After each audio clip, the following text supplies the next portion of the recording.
गडचिरोली जिल्ह्यातील चामोर्शी तालुक्यात असलेल्या चिचडोह बॅरेजमधून दिनांक 21 जून 2024 रोजी सकाळी 8 वाजता प्रकल्पाचे सर्व 38 दरवाज्यातून 190.23 क्युमेक्स पाण्याचा विसर्ग नदीपात्रात सोडण्यात येणार आहे। त्यामुळे नदीतील निम्न भागातील पाण्याची पातळी वाढणार आहे। यामुळे या नदीकाठाने राहणाऱ्या गडचिरोली आणि चंद्रपूर जिल्ह्यातील नागरिकांनी सावधानता बाळगावी असे आवाहन जिल्हा प्रशासनाद्वारे करण्यात आले आहे।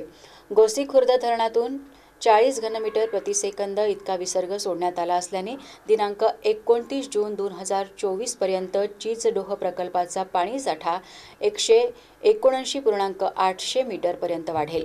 त्या अनुषंगाने खबरदारी म्हणून पाणीसाठा नियंत्रित करण्यासाठी चिचडोह प्रकल्पातून पाण्याचा विसर्ग करण्यात येणार आहे।